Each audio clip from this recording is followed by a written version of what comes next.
My father dragged me to my room screaming, "Want to show off your body? Then you're gonna show everything." He ripped my dress and took off his belt, but he didn't know that inside my purse was a tape recorder running, and that cassette tape would be the end of him. Hi, my dear friends. How wonderful to have you here with me again. Let me introduce myself properly for those of you just getting to know me. My name is Sarah Elizabeth Baker. I'm 55 years old, and I live here in Riverside, Missouri, the same small town where I was born and raised. Right at this very moment, as I'm talking to you, I'm here in my warm kitchen with the oven on and the wonderful smell of cinnamon coffee cake coming out of it. Oh, it's a smell that fills the whole house and makes me feel so good. I'm kneading the dough for homemade bread on the big wooden table I inherited from my maternal grandmother. This table has seen so much history, so many recipes, so many tears too. But today it only sees joy and abundance, thank God. You know, my loves, I make these breads and coffee cakes every day to sell at the farmer's market in downtown Riverside. It's my little income, my honest living.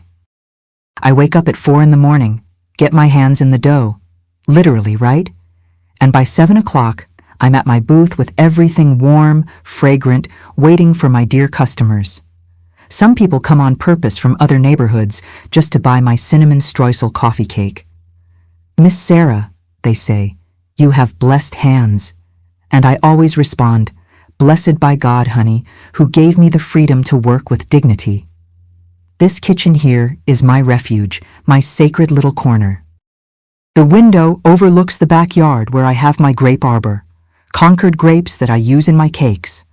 The walls are tiled halfway up with those old white and blue tiles. On the wood-burning stove in the corner, I always keep coffee brewing. The table where I knead the dough sits right in the middle, under the light coming through the skylight. It's here that I made peace with life, you know? Oh, and before I continue telling my story, I wanted to make a special request to those of you watching now. If you're enjoying this, don't forget to leave a nice like and subscribe to Grandparents' Tales, okay? And turn on the notification bell so you don't miss any of this grandma's stories. And tell me here in the comments, from which town in America are you watching me? And what time of day did you find this video? Early morning with your coffee? Or after lunch during that rest time? Or is it evening when the day is ending? I read each comment so carefully, and I'm so happy to know where you're from, and when you take time to listen to this old lady's stories. Tell me, will you? Let's create a chain of love across this whole country. You know, my dears, today I live a simple but peaceful life. My 3 children are adults now, married, with their own families. I have 6 grandchildren who are the light of my eyes. But it wasn't always like this. This kitchen didn't always smell like warm bread and freedom. There was a time when this same kitchen smelled like fear, forced silence, tears wiped away quickly before anyone noticed.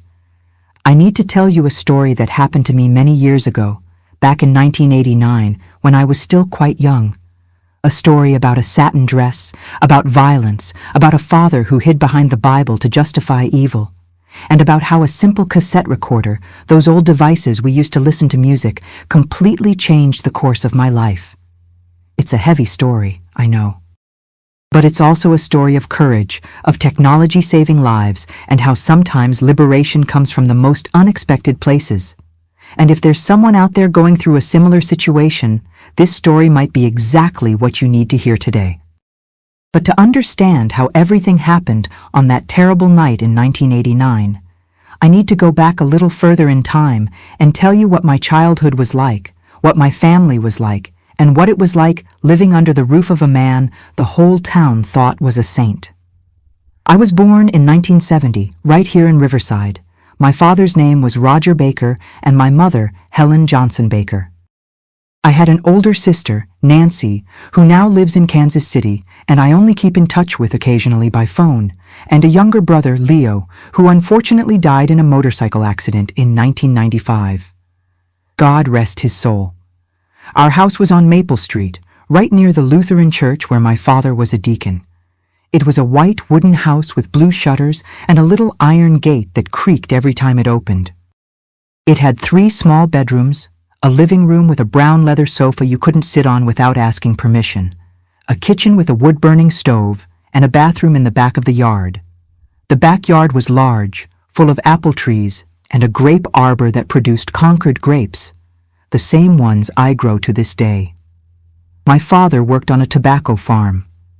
Riverside, back in the 70s and 80s, lived off tobacco. Almost every family grew it. We'd wake up early before sunrise. My mother would prepare thick coffee with milk, homemade bread with apple butter, and sometimes there'd be a piece of coffee cake left over from Sunday.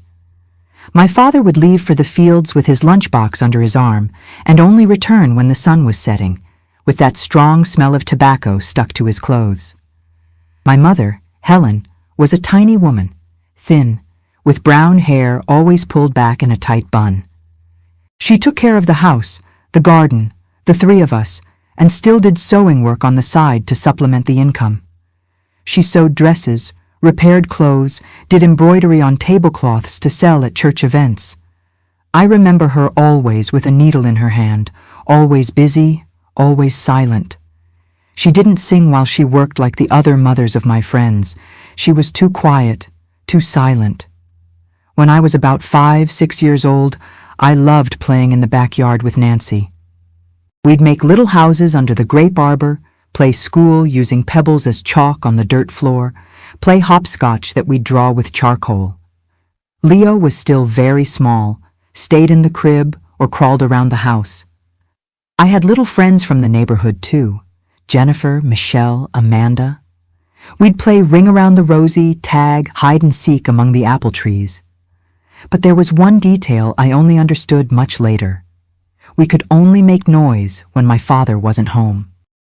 My mother would always say, in that soft voice, "Shh, girls, quieter. Your father needs to rest."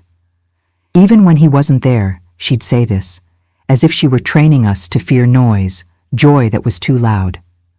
On Sunday afternoons, after church service, we'd come home and my father would sit in the rocking chair on the porch.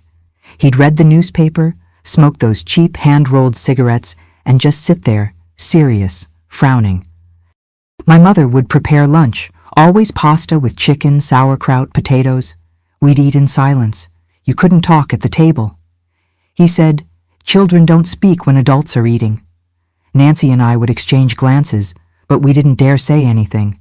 My father had two sides. At church, he was Deacon Roger, the man who read the Bible aloud, who helped organize events, who greeted everyone with a wide smile and shook men's hands firmly. "God bless your family, brother," he'd say. The church ladies adored him. "What a God-fearing man," they'd comment, if only they knew. At home, he was another person. Frowning, explosive, always ready to complain about something. The food had no salt, had too much salt. The house was messy, was too clean, and looked like some stuck-up rich people's house. He always found a reason to be irritated. And my mother lived on tiptoes, trying to please, trying not to provoke. I must have been about 7 years old when I saw it for the first time. It was on a winter night, freezing cold. I woke up to the sound of dishes breaking in the kitchen. I got up from the bed I shared with Nancy. She was sleeping deeply, and went to the bedroom door. Down the dark hallway, I could see the kitchen light on. I heard my father's voice, thick, heavy. "You're worthless, Helen. You can't even make decent coffee." And then I heard a dull thud, like something had fallen to the floor. I froze, my little heart pounding. Then I heard my mother crying softly, that muffled cry, almost soundless. And his voice again. "Stop whimpering. Go clean up this mess." I went back to the room on tiptoes, lay down in bed, and pretended I was sleeping. But I couldn't really sleep. I lay there staring at the wooden ceiling, listening to the wind hitting the windows, trying to understand what had happened. The next day, my mother appeared with a bruise on her arm. She said she had hit the corner of the table. I was a child, but something inside me knew it wasn't true. I looked at her. She looked away. And life went on as if nothing had happened. This kind of thing started to repeat. Every now and then, I'd wake up to noise. Every now and then, my mother would appear with marks on her arm, face, legs. There was always an excuse: slipped on the stairs, hit the cabinet door, tripped on the rug. And we pretended to believe because it was easier than facing the truth. Nancy, who was older, noticed everything. Sometimes she'd hug me in the dark of the room and whisper, "One day we'll leave here, Sarah. One day we'll get away and leave him behind." But we were children. There was no way to escape, nowhere to go. At school, I was a good student. I liked studying, liked reading. The teacher always praised my organized notebooks, my neat handwriting. I clung to studies like a lifeline. There, at Riverside Elementary School, I could just be Sarah, the studious girl, not the daughter of the violent deacon that nobody knew existed. My childhood years were like this, a constant duality. Outside the home, we had to keep up appearances, smile at church, greet the neighbors, be the perfect family. Inside the house, we walked on eggshells, lived in fear of when his next explosion would be. When I turned 12, in 1982, I started to better understand what was happening. Nancy, who was already 15, started to rebel. She'd talk back to my father, argue, slam doors, and she paid dearly for it. I saw, I heard, and learned to be invisible, not to draw attention, not to provoke. But deep down, a dull anger was beginning to grow, an anger I didn't yet know would one day explode. And it was at that time, entering adolescence, that things started to get even more complicated for me. Adolescence arrived, and with it, a control I never imagined could exist. When I turned 13 in 1983, my father started paying attention to me in a different way. It wasn't just Nancy who suffered from his absurd rules anymore. Now I had also entered his radar. "Sarah, that skirt's too short. Go change," he'd say when I left for school. The skirt covered my entire knee, but for him it was always too short. "Sarah, tie up that hair. You look like a troublemaker with that hair down." I had wavy hair, brown like my mother's, and I loved wearing it down, but I couldn't. Had to tie it in a ponytail or bun, always. At church, he watched me all the time. If I talked to any boy after service, even if it was just a good morning, he'd pull me by the arm on the way home and say, "A respectable girl doesn't lead men on." "You want to tarnish my name?" My name. Always his name. It was never about me, about my dignity, my safety. It was always about his reputation. In 1985, when I was 15, my father decided to run for city council for the first time. Riverside was a small town. Everyone knew each other. He was a respected deacon, hard-working, a good man. He started the campaign with that speech I memorized from hearing it so much: God, country, and family, Christian values, respect for traditions. Our house became his platform. He received visits from supporters, from people in the community. My mother prepared coffee cakes. Coffee served everyone with that forced smile. And we, me, Nancy, and Leo, had to always be impeccable, always smiling, always representing the perfect family. Nancy couldn't take it. In 1986, at 19 years old, she packed her bags and ran away to Kansas City, said she'd work as a house cleaner, anything, but wouldn't stay another day under that roof. My father was furious, called her ungrateful, called her lost. My mother cried in secret for weeks. And me? I stayed. I stayed out of fear. Stayed because I was only 16 and didn't know how to survive alone. With Nancy's departure, his control over me worsened. I couldn't go out with friends anymore. Couldn't go to school dances. "Respectable girls stay home," he'd say. I studied at Riverside High School, taking classes with the intention of later getting my teaching certification. I dreamed of being a teacher, of having my independence, my own money. But he made it clear. Women marry, take care of the house, take care of children. This college business is for men. It was in 1987, when I turned 17, that I met Melissa. She was a classmate, a cheerful, uninhibited girl who wore red lipstick and tight jeans, things I could never wear. Melissa lived with her widowed mother and had a freedom I envied. She went to dances, to parties, dated. She was everything I couldn't be. We became friends. She'd secretly lend me magazines, 17, Cosmopolitan, that I'd read under the covers with a flashlight at night. She'd tell me about dances, about boys, about what it was like to slow dance close with someone. I listened to all that like someone hearing stories from another world, a world that wasn't for me. One day, Melissa came to me during class break and said, "Sarah, my cousin's graduating from the community college in Springfield. There's going to be a party, dance, everything. Come with me. My mom will let you sleep over at our house." My heart raced. I had never been to a dance, had never left Riverside to have fun. But how was I going to convince my father? The answer was simple. I wasn't going to convince him. I was going to lie. I told him I was sleeping at Melissa's house to work on a school project. He frowned, suspicious, but my mother intervened. "Roger, it's a school project. Let the girl go." He grumbled, but let me. And that's how, in May 1988, at 18 years old just turned, I got my first taste of freedom. Melissa's mother lent me a pretty white lace blouse. I wore it with the nicest skirt I had. Melissa put lipstick on me, taught me how to do light makeup. When I looked in the mirror, I almost didn't recognize myself. I was pretty.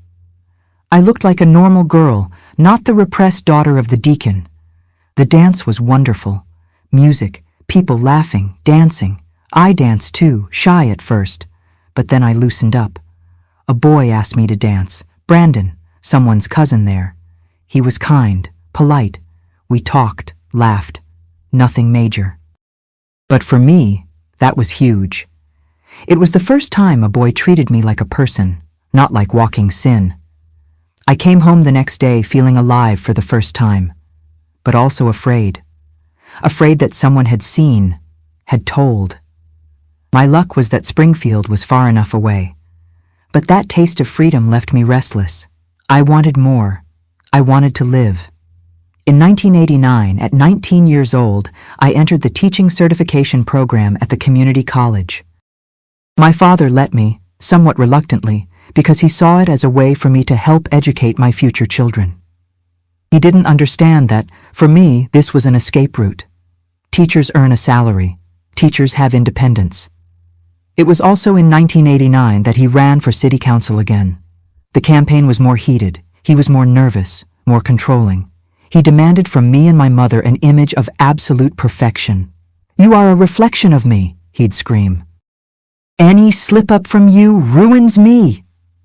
In this tense climate, in August of that year, Jennifer, my colleague from the teaching program, invited me to her graduation party from the nursing program. There would be a party, dancing. My mother, God bless her, sewed a dress for me in secret. It was light blue satin, tea-length, covered my knee, had short sleeves. It was modest, pretty, appropriate. I told him I was going to the graduation. Said it was important for my professional networking. A lie, of course, but he liked those kinds of networking things. He frowned but said, "Come home early, before midnight." On the day of the party, I got ready carefully. I put on the dress my mother had made with so much love. I looked in the mirror and saw a pretty girl, a normal girl who just wanted to have a little fun.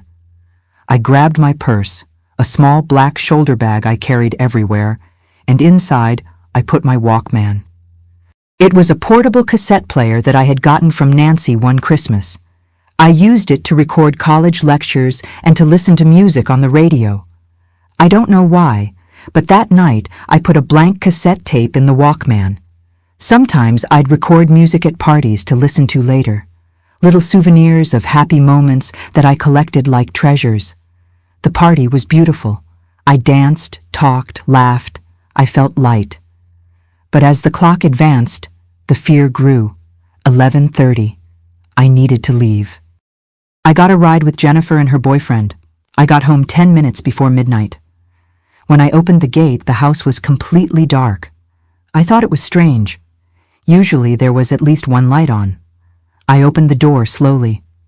The living room was pitch black, and then I felt it, the smell of his hand-rolled cigarette. He was there, in the dark, waiting. I turned on the living room light with my hand shaking, and there he was, sitting in the brown armchair, the one nobody could sit in without permission, the lit cigarette between his fingers, his eyes fixed on me, and in that look was everything: rage, contempt, a hatred I had never seen so raw, so blatant. "Good evening, Dad," I said, my voice trembling, trying to stay calm, trying to pretend everything was normal. He didn't respond, just kept staring at me. Took a long drag on his cigarette, let out the smoke slowly. The silence was deafening. I felt my heart beating so hard I was sure he could hear it. Then he stood up, slowly, threw the cigarette in the ashtray violently, and came walking toward me. Each step made the wooden floor creak. "You look like a whore in that dress," he spat the words. His voice was low, controlled, but loaded with venom. "Going around, showing off your body, shaming my name all over town." "Dad, it's just a dress. It's at my knee. Look, shut up." He yelled so loud I jumped. "Don't talk back to me. I know what I saw. Doris told me everything. Saw you at that party pressed up against some boy, dancing like a tramp." Doris, a church busybody who was always sticking her nose in other people's business. She must have been visiting someone in Springfield and saw me from afar. Damn gossip. "Dad, I just danced. I didn't do anything wrong." He didn't let me finish. He came at me and grabbed my arm with brutal force. That calloused hand from so much farm work squeezed my arm until it hurt. I screamed in pain, but he didn't let go. "You think I'm stupid? You think I don't know what a woman in a tight dress wants? You want to be like those sluts on the side of the highway?" "Dad, let me go. It hurts." He dragged me down the hallway. I tried to resist, but he was much stronger. My mother appeared in the kitchen doorway in her nightgown with wide, frightened eyes. She held a dish towel in her hands, twisting it nonstop. "Roger, for God's sake," she started. "You stay quiet. You're the one who made this dress for her, weren't you? You're the one encouraging this daughter to dishonor me." My mother went pale. She opened her mouth to say something, but no sound came out. She just stood there, paralyzed, while he dragged me to my room. He threw me on the bed with so much force that my back hit the wall. The purse fell to the floor, open, and I saw my Walkman roll under the bed. My father locked the bedroom door, and in that moment, I was certain something very bad was going to happen. "Since you want to be a streetwalker," he said, taking off his belt slowly, "I'm going to teach you how streetwalkers are treated. I'm going to give you a beating you'll never forget." "Dad, no, please," I started to cry. "I didn't do anything. I just went to a party." He wasn't listening. In his eyes, there was something that wasn't human. It was a sick rage. It was the sadistic pleasure of someone who finally had an excuse to take out all his frustrations. He pulled the sleeve of my dress violently. The satin fabric tore easily. The sound of the seam coming undone filled the room. My mother had embroidered that sleeve with so much care, stitch by stitch, and now it was torn. "Dad, stop! For God's sake!" The first belt strike came on my back. The pain was so intense that I couldn't even scream properly. Just a muffled moan came out. The second came on my arm, the third on my leg. He hit without stopping, methodically, while he spoke. "You, slut, dishonored, bringing shame to this family, to this house, to God's name." Each word was punctuated by a belt strike. I curled up on the bed, trying to protect myself, covering my head with my arms. Tears flowed nonstop. The physical pain was unbearable, but the emotional pain was even worse. It was the humiliation. It was his hatred. It was the powerlessness of being there, at 19 years old, being beaten like an animal. From far away, I heard my mother crying in the hallway. But she didn't come in. She never came in. She was afraid of him too. At one point, while he paused to breathe, because even to hit you get tired, I saw my purse there on the floor, open. The Walkman had rolled out and was there, at the edge of the bed, almost hidden by the sheet that had fallen. I don't know what came over me. It was instinct. It was desperation. It was the feeling that I needed some proof, something that would show the world who he really was. With my hand shaking, I pretended I was curling up more, but actually I was reaching out my arm. I managed to reach the Walkman. I felt around it until I found the buttons, and I pressed. Rec. The little red button lit up, the tape started rolling, and everything that happened from there on was recorded.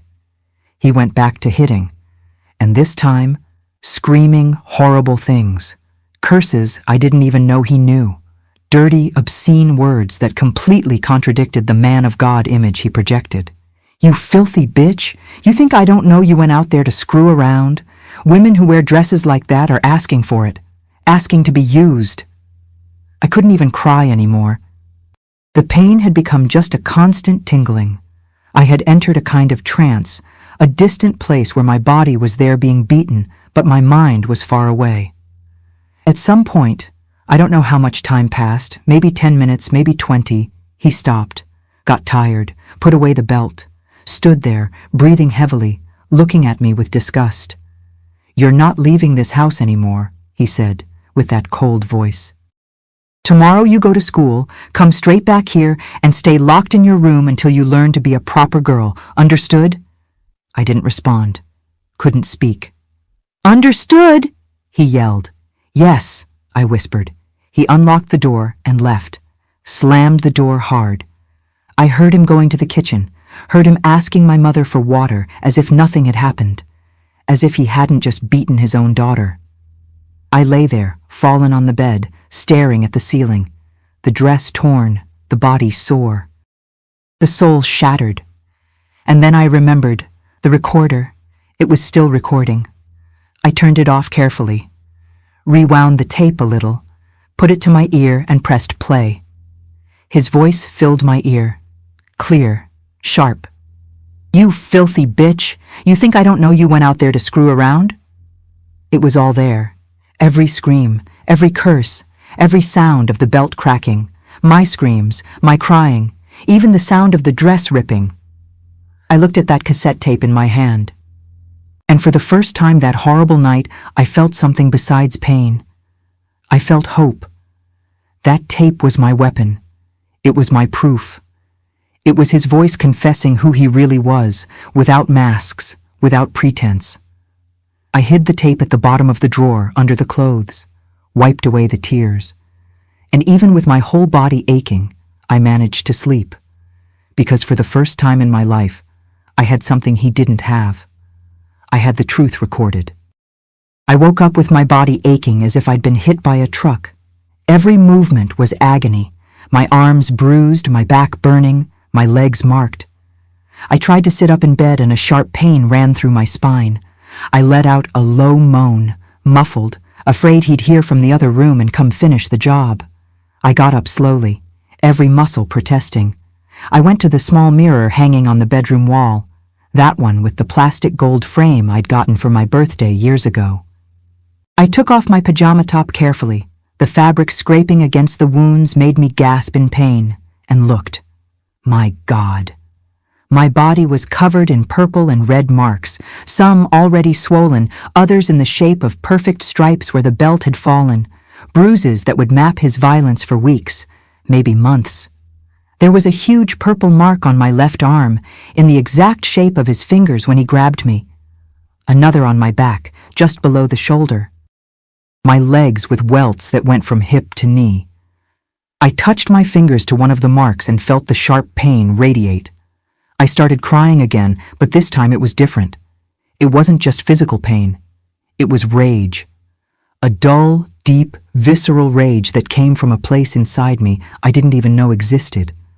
A rage that burned more than the wounds, that hurt more than the bruises. How could he? How does a father do this to his own daughter? How can a man who preaches love thy neighbor from the church pulpit be capable of beating a 19-year-old girl just because she wore a dress? I put the shirt back on, long sleeved to hide the marks, and went to the drawer. My hand trembled when I opened it. I removed the clothes on top carefully until I found it. The cassette tape. So small, so fragile. The 2 plastic reels with the brown magnetic tape wound around. I picked it up, felt the light weight in my palm. Inside this little tape was the truth. The naked, raw truth about who Deacon Roger Baker really was. City council candidate, man of God, pillar of the community. If I played this tape for someone, but for whom? Who would believe me against him? He was respected. Everyone liked him. I was just a girl who, according to him, had gone out looking like a whore and deserved the beating. I sat on the edge of the bed, holding the tape, and let my mind wander. I thought about running away like Nancy had run away. Taking a bus to Kansas City, showing up at her door, disappearing from that town, starting over. But I had no money, no job. The teaching program wasn't finished yet. And there was my mother. My poor mother who had lived in that hell for so many years, who was beaten in silence, who hid the bruises under long sleeves even in the summer heat. That's when it hit me. My mother. She had heard everything last night. Had stood outside the door, crying, doing nothing, because she was also afraid, because she was also a victim. But what if she heard it? What if she heard the recording? What if she finally understood that it wasn't just us who had to endure, that we could do something, that we had a weapon now? I looked at the wall clock in the hallway. 7:15 in the morning. My father had already left for the fields. He always left before sunrise, around 5:30. He wouldn't be back until 6 in the evening. We had the whole day. I left the room limping, each step a silent agony, holding the tape hidden in my hand, closed in my fist. I went to the kitchen. My mother was there, her back to me, frying sausage in the iron skillet. The smell of the sizzling grease made my stomach queasy. She wore that faded flowered dress that had patches at the waist. Hair pulled back in the tight bun, as always, shoulders hunched. When she heard me come in, my dragging steps on the hardwood floor, she turned around. And when she saw my face, my eyes swollen from crying all night, my cracked lip that I hadn't even realized was hurt, my pale skin from someone who didn't sleep well. She dropped the spoon in the sink and covered her mouth with her hands. Her hands were shaking. "Sarah." Her voice came out in a thread, almost inaudible. "Mom," I said, and my voice trembled too. "You need to hear something." She shook her head, already knowing what I was going to say. "Honey, I can't. If he finds out." "Mom," I yelled, and she jumped, her eyes wide with fright. I had never yelled at her, never raised my voice. "You need to hear this. Please, please, Mom." I went to the refrigerator. I grabbed the small battery-powered radio that sat on top of it, that small beige Philco she used to listen to the community radio while cooking. I put it on the table, opened the tape compartment, put the cassette tape in there with my hands shaking so much I almost dropped it.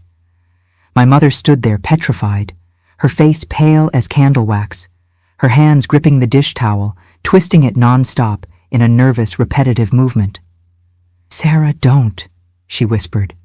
I took a deep breath and pressed play. His voice filled the kitchen, loud, clear, brutal, crystal clear. "You filthy bitch! You think I don't know you went out there to screw around? Women who wear dresses like that are asking for it, asking to be used." My mother's eyes widened. She put her hand to her chest, the sound of the belt cracking, whack, whack, whack. My scream, "Dad, stop! For God's sake! It hurts!" And him continuing, relentless, "You slut, dishonored. I'll teach you respect with this belt. I'll teach you to be a proper woman." The sound of fabric ripping, that loud, definitive rip of satin coming undone. My desperate crying, that crying of someone who can't take it anymore, of someone breaking inside. And the curses, one after another, words no man who calls himself Christian should even know, much less scream at his own daughter. My mother started to shake, her whole body shaking like a leaf in the wind. She put her hand to her chest as if her heart was going to explode. Tears rolled down her face, silent, thick, wetting the collar of her dress. And she listened. Listened to everything. The 5 longest minutes of my life, each second an eternity. When the tape ended and there was only the hiss of silence, an even heavier silence fell in the kitchen. Just the sound of the sausage sizzling in the pan, the grease crackling. My mother turned off the stove with automatic, robotic movements without even looking. She stood with her back to me, her hands resting on the edge of the sink, her head down, her shoulders shaking. "Mom," I started, my voice failing. "How many years I endured this," she said, so quietly I almost didn't hear. Her voice was different, dry, dead. "How many years I let him do this to me, and now to you, to my daughter." She turned to me, and what I saw on her face scared me. It wasn't fear anymore. It was disgust, it was revulsion, it was hatred, it was something that had broken inside her, something that had snapped once and for all. "He hit me for the first time 3 months after the wedding," she said, her voice increasingly firm, each word coming out with effort, as if she had been swallowing glass shards all her life, and now finally spat them out. "I was pregnant with Nancy, 2 months along. He said the soup had no salt. He slapped me so hard it threw me to the kitchen floor. I hit my head on the cabinet. It bled. He cried afterward, apologized on his knees, said it was the stress of work, of the farm, of tight money. Swore on the Bible it would never happen again. I forgave him. Forgave because I was pregnant, because I had nowhere to go, because I thought it was just once. But it wasn't. It's never just once. Mom, I know. I always knew. But you, my daughter, my baby girl." She came to me, crossed the kitchen in 3 quick steps, and touched my face carefully, so gently as if I would break. Her fingers brushed my cheek, and I saw tears flowing non-stop. "I won't let him do this again. Never again. It's over. It's over, Sarah. It's over." Something had changed in her. It was as if the tape had broken a spell, an evil enchantment that had kept her trapped for 20-some years. As if, hearing his brutality recorded, without filter, without excuses, without the possibility of pretending it hadn't been that bad, she had finally awakened from the nightmare of submission she lived in. "What are we going to do?" I asked, my voice shaking with fear and hope at the same time. She took the tape from my hands, held it tightly, her fingers white from squeezing so hard. Looked at that little tape as if it were a bomb, and maybe it was. A bomb ready to blow up his life. And said, with a cold determination I had never ever seen in her, "We're going to destroy him." We waited, all day long. I stayed home, made up that I was too sick to go to class. My mother sent word with the neighbor to the school. She took care of the marks on my body with arnica she picked from the garden, with ice wrapped in cloth, with all the tenderness she had stored up. Put ointment carefully on my back, arms, legs, cried while doing it. Cried seeing what he had done to her daughter. We didn't talk much during the day, just waited, prepared dinner, cleaned the house, lived those interminable hours in silent tension like soldiers waiting for battle to begin. When it got dark, when the clock struck 6:30, he arrived. He came in through the kitchen door as always, dirty with red soil, smelling of tobacco and sour sweat. Dropped the empty lunchbox in the sink with a metallic clang. Went straight to the bathroom, to the shower. We heard the water running, him whistling some song, as if nothing had happened. My mother prepared his dinner, pasta with red sauce, fried sausage, sauerkraut, served it at the table with steady hands. I sat in the corner chair, quiet, watching. He came out of the shower, hair wet, put on clean clothes, and sat at the table. Started eating without even looking at us. Chewed with his mouth open, making noise. Stuffed big forkfuls in his mouth. That's when my mother put the little radio on the table, right in front of his plate, with a firm, decisive movement. "What's this?" he asked, his mouth full of pasta. "This here," my mother said, and her voice didn't tremble even a millimeter, "is the end of your city council campaign, Roger." He stopped chewing, his jaw locked mid-movement. He looked at her, then at me, then at the radio. I saw confusion in his eyes, then suspicion. "What nonsense is this, Helen?" She pressed play. His voice filled the kitchen again. The screams, the horrible curses, the sound of the belt cracking. My desperate crying begging him to stop. He went white, white as a corpse. All the blood drained from his face. He swallowed the food dry, choked, coughed violently.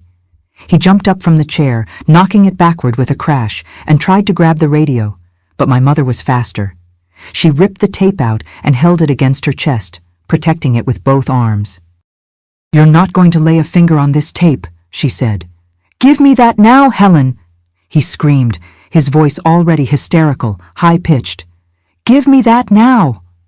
"No." She took a step back. "You have two choices, Roger. Either you pack your things and leave this house now, leave me and the girls alone forever, or tomorrow morning bright and early, I'll play this tape over the loudspeaker at the church potluck. I'll let everyone hear what kind of man you really are. The deacon. The city council candidate. The man of God. I'll let everyone hear you calling your own daughter a bitch."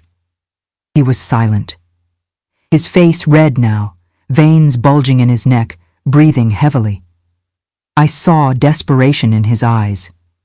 His campaign depended entirely on the image of exemplary family man. If that tape was exposed at church, in front of the whole community, he was done. Politically done. Socially done. Spiritually done. "You wouldn't have the guts," he said, but his voice failed, came out weak, doubtful. "Try me," my mother responded, cold as ice. "Try staying and see." We stood there, the three of us, in a silent confrontation that seemed to last hours, the air heavy, dense, until he understood he had lost, that he had finally gone too far, that tape was irrefutable, undeniable proof of his true nature. He went upstairs stomping. I heard him opening drawers, throwing things. Got an old leather suitcase, threw clothes in without any care, without folding. Came down the stairs stomping, furious but defeated. A man defeated by a little magnetic tape. "You're going to regret this," he said, standing at the door, suitcase in hand. "You're going to regret this." "No," my mother answered, firm. "Never again." He left, slammed the door so hard the window glass shook, and disappeared into the dark night. My mother and I stood there in the kitchen, hugging tight, crying. But it wasn't crying from sadness. It was crying from relief, from freedom, from victory, from something that had been freed after being trapped for so long. That little cassette tape, with its few minutes of recording, had given us our lives back. The first days after he left were the strangest of my life. The house seemed bigger, quieter, but at the same time lighter, as if an invisible weight had been lifted from the walls. My mother and I walked through the house still on tiptoes, still in silence, until we realized we didn't need to anymore. We could make noise, we could laugh, we could simply exist without fear. My mother kept the cassette tape in an old shoebox, wrapped in a clean piece of cloth, and hid it at the back of the closet. "It's our insurance," she said. "If he tries to come back, if he tries anything, we have this." That little tape became our protective amulet, our guarantee that he could never hurt us again. But he tried, of course. A man like him doesn't give up easily. A week after he left, he showed up at the door. It was Sunday morning. We were in the kitchen having coffee, me, my mother, and Leo, who was 13, and still didn't fully understand what had happened. There was a knock at the door. My mother looked at me, fear returning to her eyes. "I'll go," I said. I opened the door. He was there. Hair combed, clean clothes, the Bible under his arm, trying to look like the man of God again. "Sarah," he said, with that smooth, controlled voice. "Honey, we need to talk. Let me in." "No." "Sarah, I'm your father. You stopped being my father the night you beat me with a belt and ripped my dress." My voice came out firm. Firmer than I thought I'd be capable of. "I came to apologize. I came to ask for forgiveness." The Bible teaches forgiveness, doesn't it? The Bible also teaches, spare the rod, spoil the child, right? Is that what you used to justify it? I had learned that verse, hearing him use it so many times. But the Bible also says, fathers, do not provoke your children to anger. You forgot that part? He turned red. "Let me in. I want to talk to your mother." "My mother doesn't want to talk to you." "Helen!" he yelled, trying to look over me into the house. "Helen, come out here!" My mother appeared behind me, put her hand on my shoulder, and said calmly, "Roger, go away. There's nothing for you here." "This is my house. I paid for it." "This house is in my name too," my mother replied. "Community property marriage, remember? And you left of your own free will. Now go away before I go to the police station and show them the proof of what you did to our daughter." He looked at both of us, saw he was lost, turned his back and left, stomping hard, cursing under his breath. After that, he tried other things. Sent the pastor from the church to talk to us, to try to reconcile the family. The pastor showed up on a Tuesday night, all solemn, with the Bible in his hand. My mother received him politely, offered coffee cake. And when he started with the speech that the husband is the head of the household and God hates divorce, my mother stood up, grabbed the radio and said, "Pastor Ernest, before you continue, you need to hear something." And she played the tape, just a little bit, enough for the pastor to hear the curses, the screams, the sound of the belt. The pastor went white, got up from the chair, grabbed the Bible, and left without saying another word, and never came back. The community was divided. Half the people thought my mother was wrong, that a woman has to stay with her husband in joy and in sorrow. The other half, especially the older women who knew what it was like to be beaten in silence, supported us discreetly. They'd bring food, offer help, whisper words of encouragement. His city council campaign collapsed. He had to withdraw from the race. Rumors ran wild. Nobody knew exactly what had happened, but everyone knew something had happened. And in a small town like Riverside, rumors kill reputations faster than fire burns dry grass. Money got tight. My father didn't send anything to the house anymore. And when my mother tried to ask for support payments, he disappeared. Went to Springfield to work in a factory, running from shame. But we managed. My mother intensified her sewing, started making wedding dresses, party dresses, alterations. I helped in my spare time, embroidering, ironing. I finished my teaching certification in 1991. It was 2 difficult years, studying during the day and helping my mother at night, but I did it. On graduation day, my mother was there in the front row, crying with pride. Nancy came from Kansas City, especially to see me receive my diploma. It was one of the happiest days of my life. I started working as a teacher in 1992 at a small public school, Riverside Elementary, right here in Riverside. The salary was tiny, but it was mine. My money. My independence. For the first time in my life, I had something nobody could take from me. My profession, my livelihood. With my salary and the money from my mother's sewing, we managed to keep the house. We paid the bills, ate, lived. It wasn't abundance, but it was dignity. And dignity is worth more than gold. In 1994, I met Adam. He was a truck driver, passed through Riverside on delivery routes. He'd stop at a diner near the school where I taught. We started talking. He was kind, respectful, funny, nothing like my father. Nothing. I told him about my story, about what had happened, about the tape. I waited for him to run away, because what man would want a woman with such a heavy story? But he didn't leave. He took my hand and said, "Sarah, you're the bravest woman I've ever met. And if you'll have me, I promise to treat you the way you deserve to be treated." We got married in 1995 in a simple ceremony at church, not my father's church, another one, the Baptist church in the Meadowview neighborhood. My mother cried with joy. Nancy was my maid of honor. Leo, who was already 19, was our ring bearer. Life started to make sense. Adam treated me with affection, with respect, never raised his voice to me, never raised his hand. And I learned what it was to be truly loved, not with fear, but with tenderness. We had 3 children, Michael in 1996, Emma in 1998, and Jessica in 2000. I raised my children in a completely different way from how I was raised, with love, with dialogue, with respect. I never raised my hand to them, never yelled.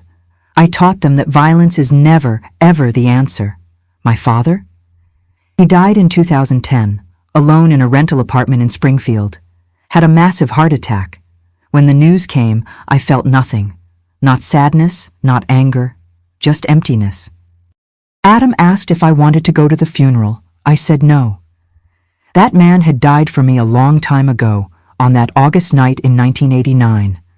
My mother lived with us until 2018. She saw the grandchildren grow up, saw Nancy get married too, saw the family we built. And she died in peace, sleeping, with a smile on her face. Before she died, she called me to the room and gave me the shoebox. "The tape's in here," she said. "Keep it. Not to hold on to anger, but to remember. Remember that you're strong. That we're strong." I keep it to this day. Every now and then, I open the box, look at that old, faded cassette tape, and I give thanks. I thank that Walkman, that little red button that saved my life and my mother's life. Technology may seem simple, outdated, but back then, that recorder was my salvation. It was my weapon when I had no physical strength. It was my voice when I couldn't scream loud enough. Today, at 55 years old, I wake up every day at 4 in the morning without needing an alarm clock. My body's already used to it. I get up from bed carefully so as not to wake Adam. He retired last year and deserves to sleep in. I go straight to the kitchen, turn on the lights, turn on the oven, and start my usual ritual, making breads and coffee cakes to sell at the farmer's market. But life isn't just dough and ovens, no. Every Tuesday and Thursday afternoon, after I get back from the market, I go to the community center here in Riverside.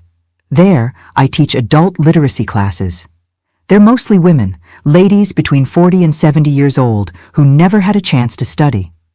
I teach them to read, to write their own names, to do math at the grocery store. There's Mrs. Teresa, 68 years old, who the other day managed to read her blood pressure medication label by herself and cried with joy.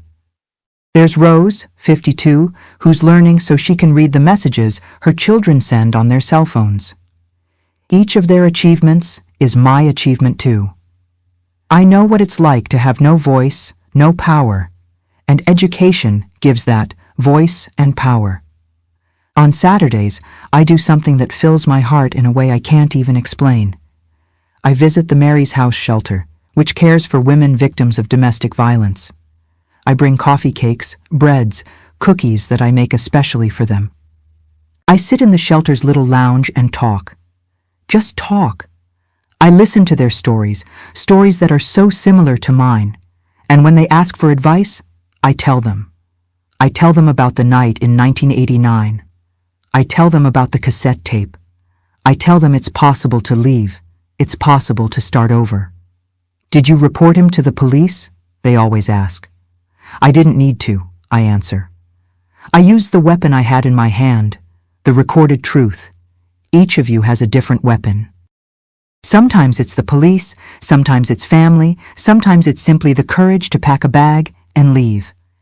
But we all have something. You just have to find it. I see in their eyes the same hope I felt when I heard that recording for the first time. And that gives me purpose. Makes me feel like all that pain was for something. My children are my joy. Michael works as a mechanic, married Samantha, and gave me 2 grandchildren, Vincent, 7 years old, and Lucy, 4. Emma is a nurse at the regional hospital in Springfield. Married Julian and I have from them Sophie, 5 years old, and the twins Mason and Matthew, 2 years old. Jessica is still single, works as a graphic designer from home, lives nearby, and comes to have lunch with me twice a week. Sunday is Sacred Family Day. Everyone comes to my house. The kids, the daughters-in-law, the son-in-law, the grandkids. We fill the big kitchen table, the one I inherited from my grandmother, and that today only witnesses laughter and hugs. I make homemade pasta, roasted chicken, potato salad, coffee cake for dessert. The grandkids run through the yard, play under the grape arbor, pick grapes right off the vine. Vincent helps me make bread sometimes. He loves sticking his little hands in the dough.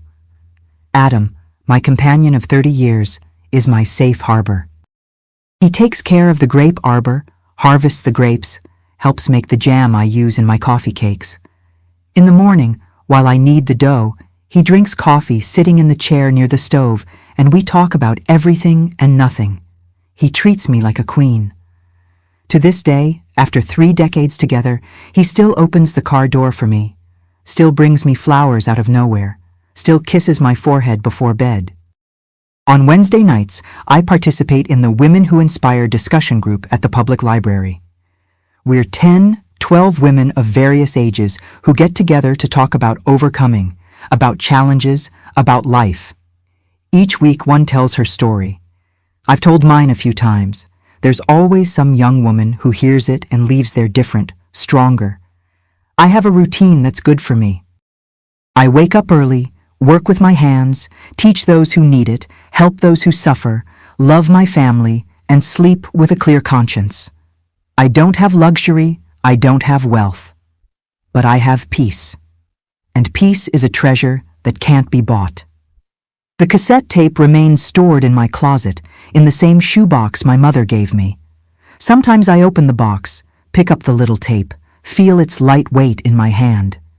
I think about everything that little piece of plastic and magnetic tape represented. I think about how simple technology, a Walkman with a record button, saved my life. I live in the same Riverside where I was born, but it's a different town now. Or maybe I'm the one who's different. I no longer walk with my head down. I'm no longer afraid to make noise, to laugh loud, to fully exist. The 19-year-old girl who was beaten with a belt on that August night grew up, got married, had children, became a grandmother, became a literacy teacher, became a volunteer, became a complete woman. And when I lie in bed every day, with Adam snoring softly next to me, with the smell of bread still on my skin, I give thanks. I give thanks for the courage I found.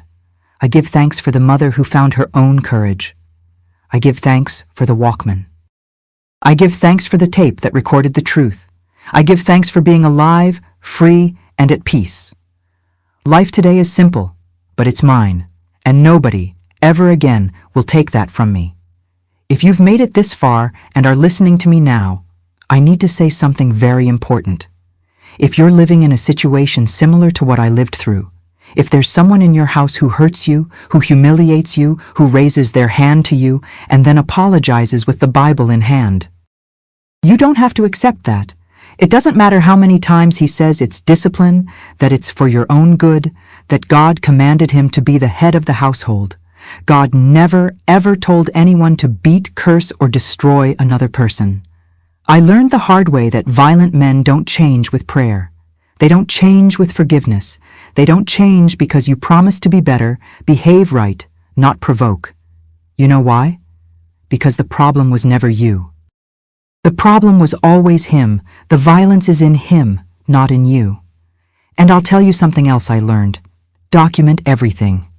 Nowadays, with cell phones in everyone's hands, it's easier. Record the arguments, photograph the bruises, save the threatening messages, save everything to the cloud, send it to a trusted friend, hide it where he can't find it. Because when you decide to leave, and I pray that you decide, you're going to need proof. Abusers always deny. always say you're making it up, that you're crazy, that you're exaggerating. But they can't deny a recording, can't deny a photo, can't deny concrete proof. I was lucky to have a Walkman with a record button. You have a cell phone. Use it. This technology we have in the palm of our hands can save lives. It saved mine. And if you're afraid to leave because you don't have money, because you don't have anywhere to go, because you're afraid of what they'll say at church, in the family, in the neighborhood, I understand. I had that fear too. But I'll tell you, other people's opinions aren't worth your life. They're not worth your mental sanity. They're not worth your body free of marks. Seek help. Look for the community center in your town. Look for the police. Look for shelters. Look for people you trust. There are people willing to help, I promise. And to you who has never been through this but knows someone who has, don't turn your back. Don't say you shouldn't get involved in someone's marriage. Yes, you should. Offer help. Offer a place for the person to stay. Offer listening. Offer information.